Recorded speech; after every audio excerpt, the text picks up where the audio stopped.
السلام علیکم ورحمۃ اللہ وبرکاتہ۔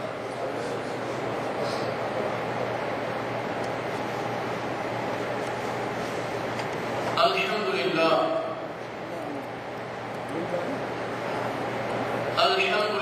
وکفی والصلاة والسلام علی عبادہ الذین اصطفی، اما بعد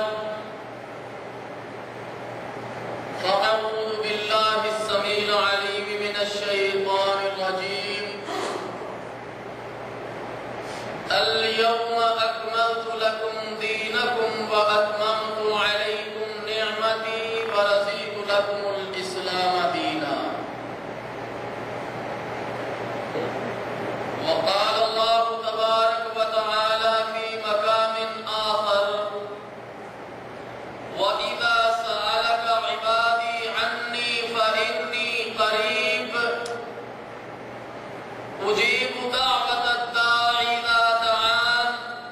فَلْيَسْتَجِيبُوا لِي وَلْيُؤْمِنُوا بِي لَعَلَّهُمْ يَرْشُدُونَ۔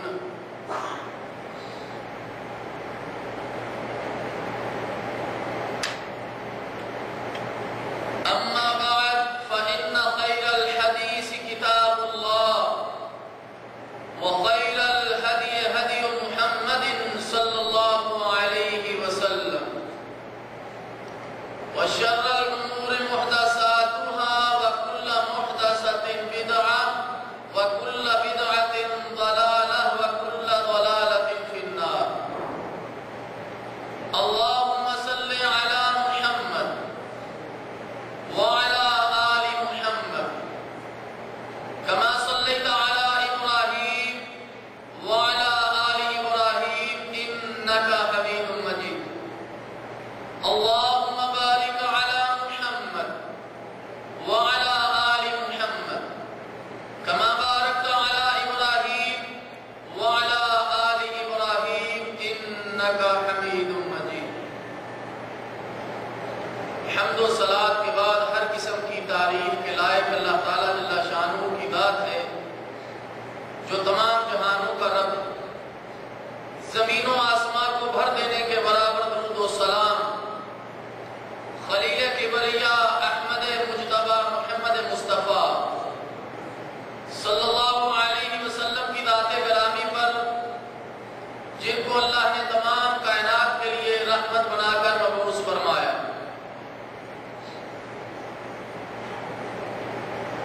عزیزان گرامی قدر، میرے محترم بھائیوں، بزرگوں اور دوستوں، پچھلے درس میں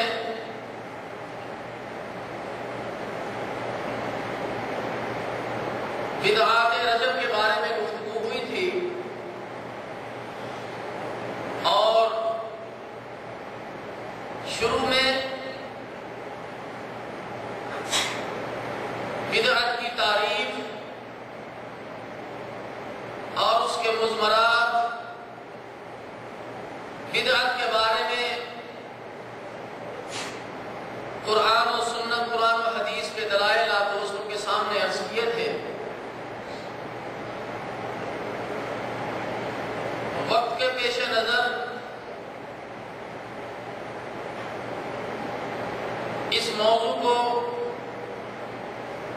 ادھورا چھوڑ دیا گیا۔ آج اسی موضوع کو بدعات رجب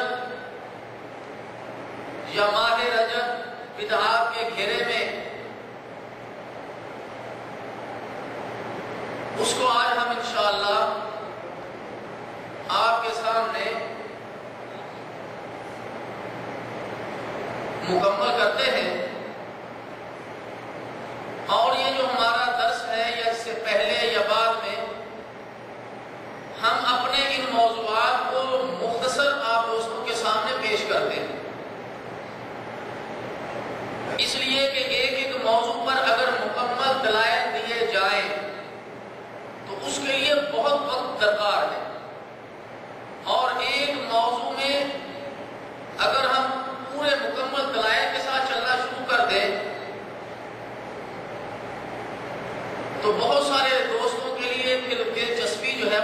جاتی ہے. لیکن جن لوگوں کو دلائل کی ضرورت ہے یا وہ یہ چاہتے ہیں کہ ہمیں ان چیزوں کے بارے میں کما حقہ تعلیم حاصل ہو جائے تاکہ ہم خود بھی ایسی خرافات سے بچیں اور دوسروں کو بھی ایسی چیزوں سے بچائیں، تو ایسے دوستوں کے لیے پھر ہم یہی مشورہ دیا کرتے ہیں کہ وہ کتابوں کو خریدیں، قرآن و سنت کا مطالعہ کریں اور ایسی خرافات کے بارے میں علماء حقہ نے جو کتب تعلیف کی ہے ان کا مطالعہ کریں، تو انشاءاللہ یہ ساری کی ساری جو بحثیں ہیں ان کے سامنے کھل سکتی ہیں. ہم بھی، میں اور میرے علاوہ جتنے بھی دنیا میں دین کی تبلیغ کرنے والے ہیں وہ تمام جن کا تعلق اہل حق کے ساتھ ہے وہ ان اپنی تقریروں کو، ان اپنے موضوعات کو، ان اپنے دروس کو قرآن سے، محمد مصطفیٰ صلی اللہ علیہ وسلم کے فرمان سے، صحابہ رضی اللہ تعالیٰ عنہ اجمعین کے فرمودات سے اور ہمارے جو سلف صالحین جنہوں نے دین کی خدمت کے لیے دن اور رات ایک کر دیا، ہم بھی انہی کی کتابیں پڑھ کر ایک موضوع تیار کر کے آپ دوستوں کے سامنے لاتے. تو بہرحال جہاں میں نے اپنی آخری گفتگو پچھلے درس میں ختم کی تھی، آپ دوستوں کے سامنے ایک مثال پیش کی تھی، اور وہ مثال کوئی عام مثال نہیں تھی بلکہ حدیث مبارکہ سے وہ مثال آپ دوستوں کے سامنے رکھی تھی کہ اللہ کے رسول صلی اللہ علیہ وسلم نے ارشاد فرمایا اقرب ما یکون العبد من ربہ وهو ساجد فاکثر الدعاء. بندہ اپنے رب کے نزدیک سب سے زیادہ اس وقت ہوتا ہے جب وہ سجدے کی حالت میں ہوتا ہے. اب بندہ اگر یہ سوچے کہ سجدے کی حالت میں میں اپنے رب کے زیادہ نزدیک ہوں، اور دنیا میں سب سے بابرکت جو کتاب ہے وہ کون سی کتاب ہے؟ کتاب اللہ، قرآن مجید، فرقان حمید. اگر وہ یہ تصور کرے کہ میں اللہ کے سب سے زیادہ نزدیک سجدے میں ہوں اور سجدے کی حالت میں میں اس رب کی نازل کردہ بہترین کتاب کی میں تلاوت کروں اور وہ سجدے میں قرآن مجید پڑھنا شروع کر دے، تو کیا یہ اس کا سجدہ قبول ہو جائے گا؟ جی، سجدہ قبول ہوگا اس کا، جبکہ وہ خود ایک بہترین عبادت میں ہے، اور وہ عبادت نماز، اور پھر اس بہترین عبادت میں وہ سب پوری کائنات میں سب سے بہترین کتاب پڑھ رہا ہے جس کے ایک ایک حرف پر نیکی ملتی ہے، اور وہ سجدے میں اس کو پڑھے بہترین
وہ سیڑھی دیوار کو لگا لیتے ہیں اور اس پر چڑھنے کے بعد اندر چھلانگ لگا دیتے ہیں، یا ایک اندر بھی سیڑھی رکھی ہوئی ہے، اس سیڑھی سے چڑھتے ہیں، دوسری سیڑھی سے اندر اتر جاتے ہیں۔ آپ گھر میں داخل ہوئے ہیں یا کسی اور جگہ؟ گھر میں داخل ہوئے ہیں۔ یہ گھر کس کا ہے؟ آپ کا گھر ہے۔ آپ جیسے مرضی آ سکتے ہیں، لیکن دیکھنے والا وہ کہے گا یہ طریقہ تیرا درست نہیں ہے۔ جو راستہ متعین کیا گیا ہے اس گھر میں آنے کا، وہی راستہ اختیار کرو، اور یہ راستہ شریفوں کا راستہ ہے۔ یہ راستہ شریفوں کا راستہ ہے کہ دروازے کے ذریعے سے گھر میں داخل ہونا، یہ دیواروں کو پھلانگنا، یہ بیک سائڈ سے آنا، یہ چھتوں کے ذریعے سے گھر میں داخل ہونا، یہ تو چوروں، اچکوں، ڈاکوؤں کا کام ہے۔ یہی ہم کہتے ہیں یہ دین بڑا سیدھا اور سادہ ہے۔ جو راستے اللہ اور اس کے رسول صلی اللہ علیہ وسلم نے متعین کیے ہیں اس راستے، اس دین پر چلنے کے لیے، ان راستوں کے ذریعے سے آؤ دین میں۔ چوروں، اچکوں، ڈاکوؤں کی طرح ادھر ادھر سے ڈنڈی مارتے ہوئے دین میں مت داخل ہو۔ جب ہم منع کرتے ہیں تو آگے سے طرح طرح کے الزام اور طرح طرح کی باتیں شروع ہو جاتی ہیں۔ حالانکہ بات کرنے والا بات قرآن کی کر رہا ہے، بات وہ حدیث کی کر رہا ہے، بات وہ محمد مصطفیٰ صلی اللہ علیہ وسلم کے فرمان کی کر رہا ہے، اور خود اس شخص کا اپنا کوئی غرض اس میں شامل نہیں ہے۔ میں اگر آپ کو قرآن بتاتا ہوں، محمد مصطفیٰ صلی اللہ علیہ وسلم کا فرمان بتاتا ہوں، بغیر دلیل کے ساتھ بتاتا ہوں، حوالہ جات کے ساتھ بتاتا ہوں، تو مجھے یہ بتلائیے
کے رسول صلی اللہ علیہ وسلم نے جب اس دین اسلام کی دعوت دی تو کیا تمام کے تمام مکہ والوں نے قبول کر لیا؟ دعوت دینے والی وہ شخصیت ہے کہ رب کے بعد جس کا درجہ ہے، اس پوری کائنات میں ایسی شخصیت نہ پیدا ہوئی اور نہ پیدا ہوگی۔ اتنی بڑی شخصیت نے جب اسلام کی دعوت ان مکہ والوں کے سامنے رکھی تو کیا سارے کے سارے مکہ والوں نے قبول کر لیا؟ نہیں، وہ تو دشمن ہو گئے۔ بہت قلیل عدد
اس لیے میرے محترم دوستو، یہ چند میں نے گزارشات اپنے اس درس سے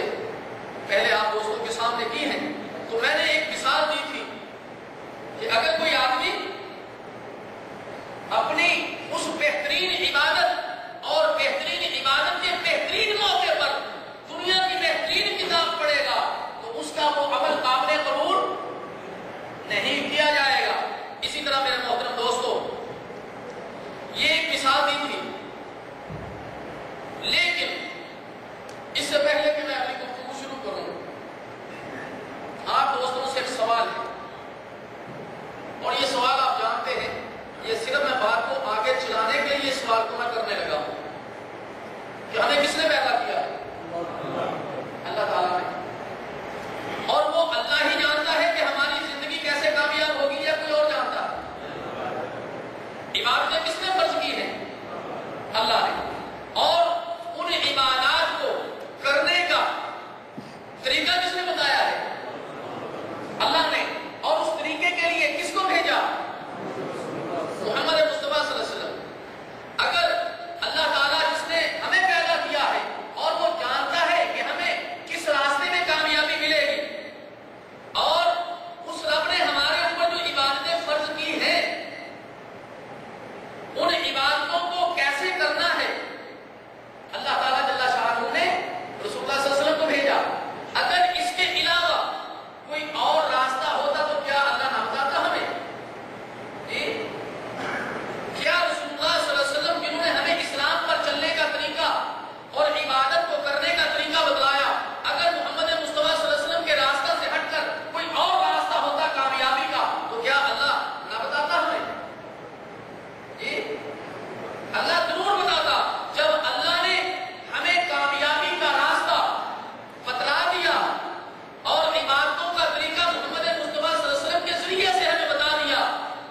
تو میرے محترم دوستوں مجھے یہ بتلائیں، کیا محمد مصطفیٰ صلی اللہ علیہ وسلم کے طریقے سے ہٹ کر اب کسی اور کا راستہ کامیابی والا راستہ بن سکتا ہے؟ جی، ارے ماں اور باپ سمجھانے کے لیے، ماں اور باپ بہتر جانتے ہیں کہ میرا بیٹا کس راستے پر چلے تو وہ کامیاب ہوگا۔ جی، جتنے ماں اور باپ اپنی اولاد کو جانتے ہیں، جتنا استاد اپنے شاگرد کو جانتا ہے، اتنا کوئی اور نہیں جانتا۔ میرے محترم دوستو، جس ذات نے ہمیں پیدا کیا ہے وہ ذات جانتی ہے کہ میرا بندہ کیسے کامیاب ہوگا، اور اس نے وہ کامیابی والا راستہ ہمیں بتلا دیا۔ اب اس راستے سے ہٹ کر اللہ کی قسم کوئی اور راستہ کامیابی نہیں دلوا سکتا۔ کسی اور راستے پر چل کر بندہ کامیاب نہیں ہو سکتا، اور جو عبادتیں اس رب نے ہم پر فرض کی ہیں، اللہ کی قسم محمد مصطفیٰ صلی اللہ علیہ وسلم کے طریقے سے ہٹ کر کسی کی کوئی عبادت قبول نہیں کی جا سکتی، چاہے وہ شخصیت کے اعتبار سے کتنا بڑا ہی کیوں نہ ہو۔ لیکن بڑی عجیب بات، زبان سے ہم اقرار کر لیتے ہیں، زبان سے ہم اقرار کر لیتے ہیں، لیکن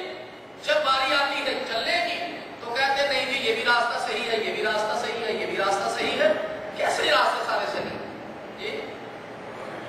یہ سارے راستے کیسے صحیح ہو سکتے ہیں؟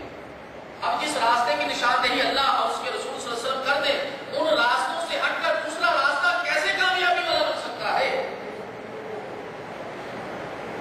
شریعت بنانے کا اختیار رب کے پاس ہے،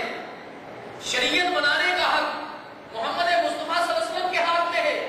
کسی اور انسان کو شریعت سازی کا حق نہیں ہے۔ جی، ارے شریعت تو اتنی اونچی عرفہ چیز ہے، اتنی اونچی اور عرفہ چیز ہے، ارے یہ موبائل، یہ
کہے کہ یہ قرآن ہے، دلیل مانگو تو کہے بعد میں دوں گا، دلیل مانگو تو کہے کہ ہمارے مولوی نے یہ کہہ دیا تھا، میں نے بھی تجھے کہہ دیا۔ اگر کوئی کہے یہ اسلام ہے، یہ حدیث ہے، ہم پوچھے دلیل کہاں ہے، یہ ہمارے مولوی صاحب، ہمارے شیخ صاحب نے یہ کہا، اللہ کی قسم ہم ماننے کے لیے تیار نہیں ہیں جب تک کہ وہ ہمیں دلیل نہ دے دے کہ یہ فلانی آیت ہے، فلانا سپارہ ہے، یہ حدیث ہے، فلانی کتاب میں موجود ہے، فلانے صفحے پر فلانے باب میں یہ موجود ہے، یہ ثبوت ہے اس کا، اس وقت تک ہم ماننے کے لیے تیار نہیں ہیں۔ اور اللہ کے رسول صلی اللہ علیہ وسلم نے ایسے لوگوں کو ڈرایا، فرمایا کہ جو جان بوجھ کر یہ کہے کہ یہ رسول اللہ صلی اللہ علیہ وسلم نے کہا ہے، جو جان بوجھ کر جھوٹ میری طرف منسوب کرے تو وہ اپنا ٹھکانہ جہنم میں بنا لے، وہ اپنا ٹھکانہ جہنم میں بنا لے۔ اس لیے میرے محترم دوستو، میں بھی دین میں کھلانے والوں میں شامل ہوں، میرے لیے سب سے پہلے، اس کے بعد دوسرے عام لوگوں کے لیے جو اس دین کے میدان میں ہیں اور دوسروں تک دین پہنچا رہے ہیں، پھر آپ تمام لوگوں کے لیے یہ بات ضروری ہے کہ ہم اتنی بات کہیں جتنی ہم قرآن مجید میں پڑھیں یا محمد مصطفیٰ صلی اللہ علیہ وسلم کے فرمان میں ہم پڑھیں، اور جس بات کا ہمیں پتہ نہ ہو اس بات کو وہیں چھوڑ دیا جائے، اس لیے یہ نہ ہو کہ ہم یہ سمجھ کر رہیں کہ ہم کامیاب ہیں، نمازیں بھی پڑھتے ہیں، روزے بھی رکھتے ہیں، حج اور عمرے بھی کیے ہیں، صدقہ اور زکات بھی دیتے ہیں اور ہم کامیاب ہو جائیں گے، لیکن زندگی میں رسول اللہ صلی اللہ علیہ وسلم کی طرف جھوٹ منسوب کرتے رہے، جھوٹی حدیثیں گھڑ گھڑ کے لوگوں کے سامنے بیان کرتے رہے،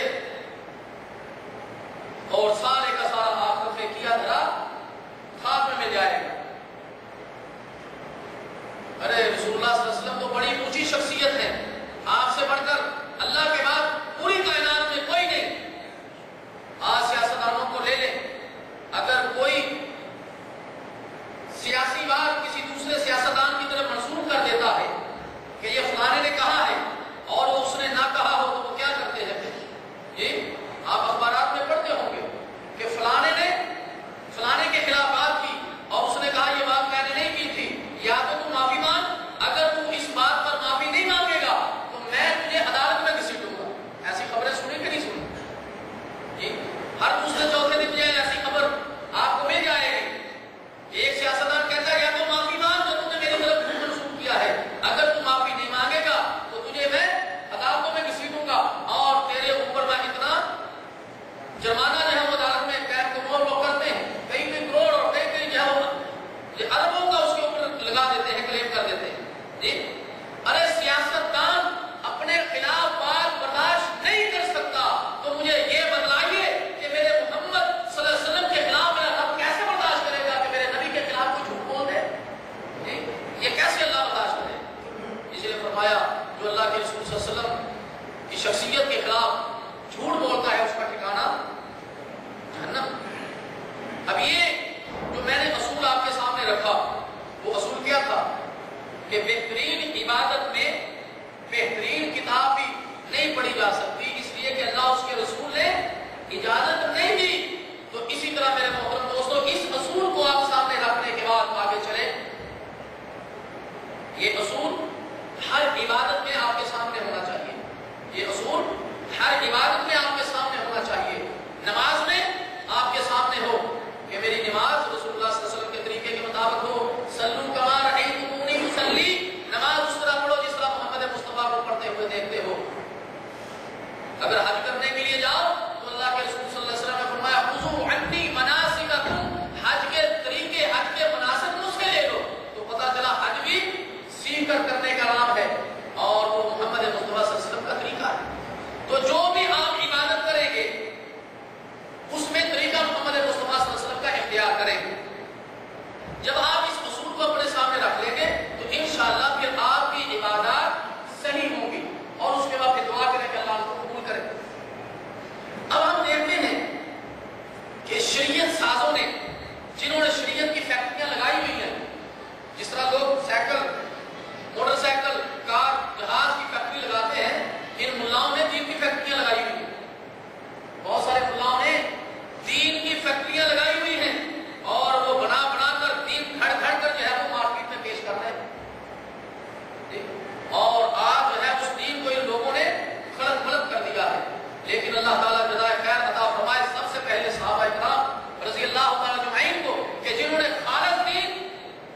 تابعین تک پہنچایا،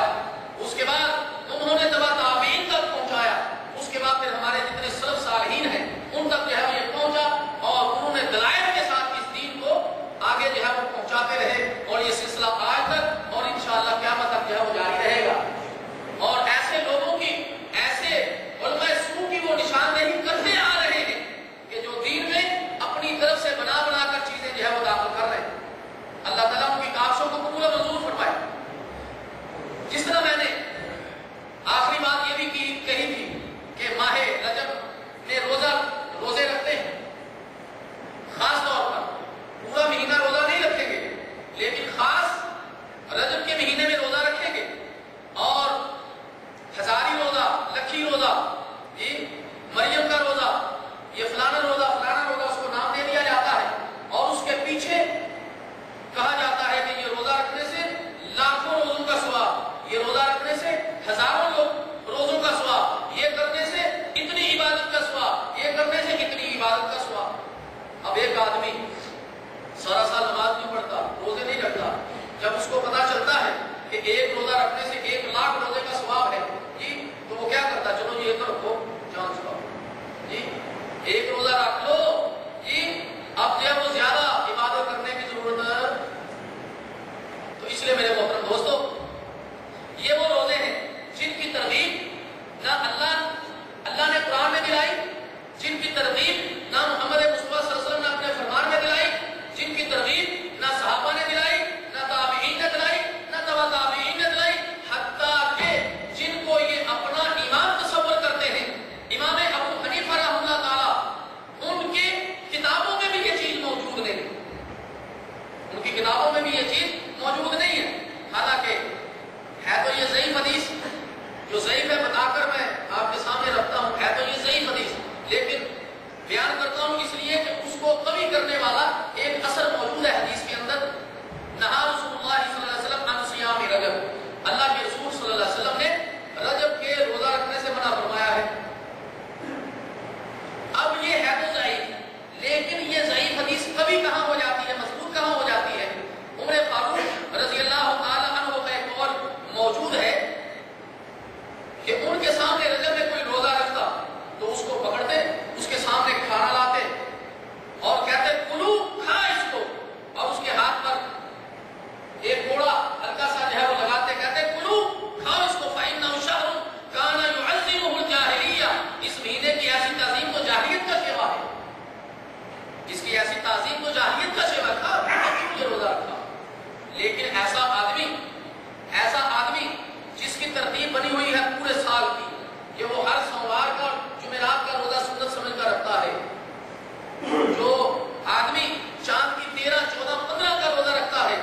یا جو آدمی ایک دن روزہ رکھتا ہے ایک دن چھوڑتا ہے، اس کو داؤدے، جی صوم داؤدی کہتے ہیں۔ اگر کسی آدمی کی یہ ترتیب ہے تو وہ روزہ رکھے